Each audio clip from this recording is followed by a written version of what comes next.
Welcome back to the Kyle Olson Show. My colleague at Breitbart News, Rebecca Mansour, fled Michigan many years ago, only to go to California. Tough break. Anyway, she wrote a piece this week about how the Chinese communists see America as a, quote, defeated power amid the coronavirus pandemic, or should I say, the China virus outbreak. She joins me now. So, Rebecca, explain how China views the U.S. these days.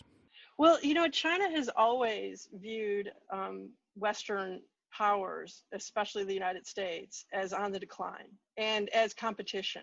And they have been very clear that their goal is to overtake us. In fact, just recently, our President Trump's Director of National Intelligence, John Radcliffe, he wrote an op-ed, actually earlier this year in the Wall Street Journal, where he just laid out, he said that, and I quote, "The People's Republic of China poses the greatest threat to America today and the greatest threat to democracy and freedom worldwide since World War II." And he said, the intelligence is clear. Beijing intends to dominate the US and the rest of the planet economically, militarily, and technologically. So that's their intention. And in the wake of the coronavirus pandemic, which originated in Wuhan, China, though everyone likes to try to pretend like it didn't, they are increasingly triumphantist. They're increasingly gloating, I should say. I'm botching that word there, but they're acting rather triumphant in the fact that they see themselves as coming out on top of this pandemic after wreaking all of this havoc on the world's economy. And there's a great article in the New York Times that was sort of laying out the sentiment that we're seeing increasingly coming out of China. And in fact, one of the quotes that just really jumped out at me was from a retired Chinese senior colonel in the military who now teaches at a university in Beijing.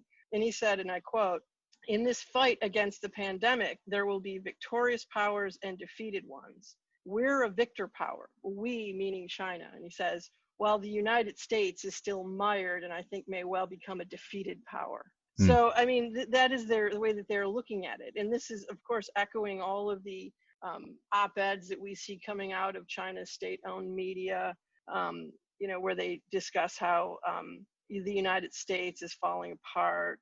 That, one op-ed actually said, "Time to wake up from blind faith in the Western system. Vicious partisan fighting has worsened in certain Western countries. Social fissures have deepened and severe social crisis is brewing."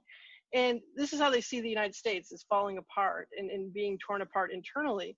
And in many ways, I wouldn't be surprised if that's being egged on by China. Because in the Chinese Communist Party, they always preach this message of what they deem as harmony. And by harmony, they mean control. They mean communist control. Suppression of any sort of diversity of opinion, suppression of any sort of individual rights, individual freedoms, all for the sake of a harmony where, everything runs, it's a communist system. It's like the Borg, essentially, right. For those of you who know Star Trek, lore.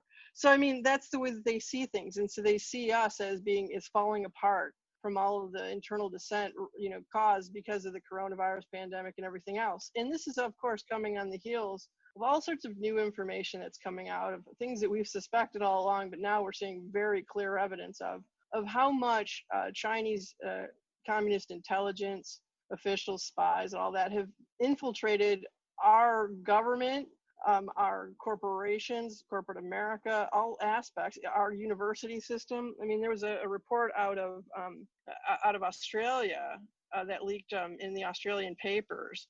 It was based on a leaked database from China that was information that was leaked actually by Chinese dissidents, showing that there are nearly 2 million members of the Chinese Communist Party who have infiltrated major corporations in the West and academic institutions. And many of these companies like Boeing or Hewlett-Packard, Pfizer, Qualcomm, they are all part of our government and military supply chain. So this is incredibly, incredibly worrying.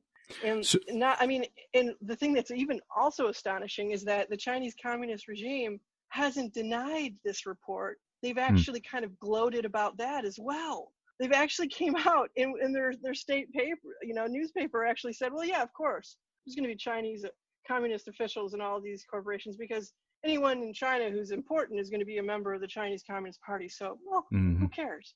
But here's the thing that why we should care, Kyle, about this is that according to Article 14 of China's National Intelligence Law, which was passed in 2017, that law essentially deputizes every single Chinese citizen as a spy.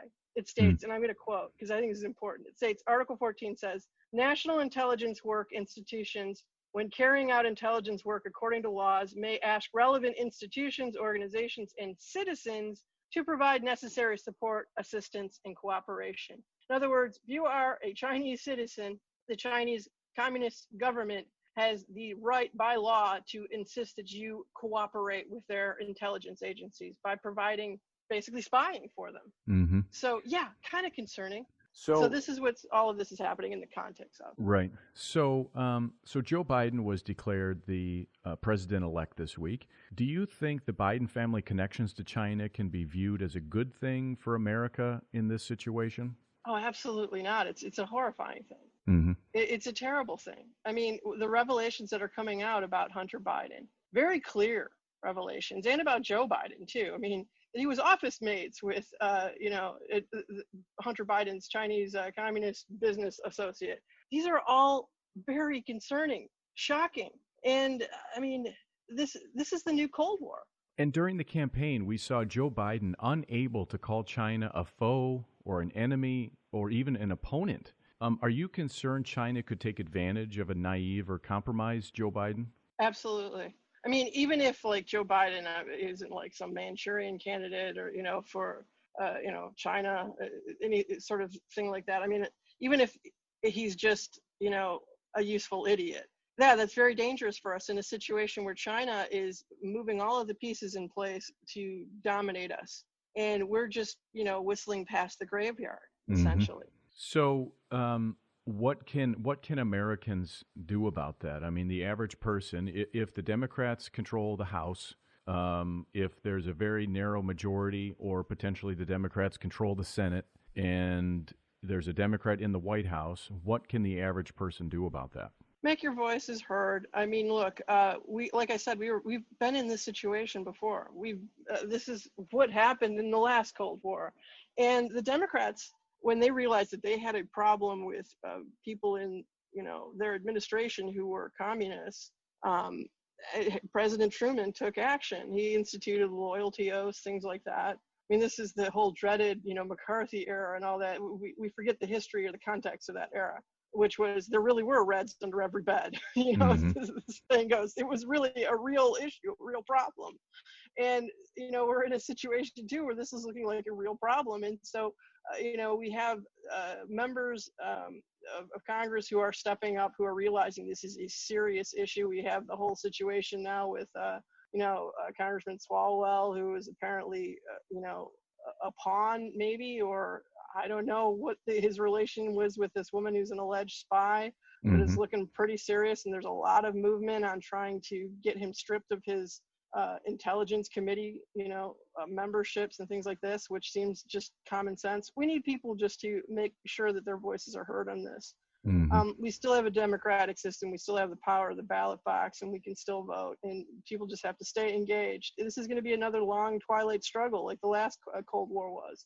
This isn't going to be over the snap of your fingers. Donald Trump really did get the ball rolling on this he was the first president in my lifetime to really alert people to the danger posed by communist China and really reorienting our thinking in terms of trade with China and all of that. So he set the ball rolling on this, and it's time for us to just continue to pick up the ball and run with it and realize that this is a long-term fight that we are in right now. Well, and to that point, I don't think that mentality is just going to leave the Republican Party simply because Donald Trump won't be president anymore. Clearly, there will be some Republicans who want to go back to, playing footsie with China or having, all of these other trade policies that are not America first. But I think that President Trump's view of the world, his America first agenda, has really found a home in the Republican Party, hopefully. But unfortunately, we're out of time. Rebecca Mansour, Senior Editor-at-Large at Breitbart News, thanks for joining me today. Thank you, Kyle. This is the Kyle Olson Show. We'll be right back.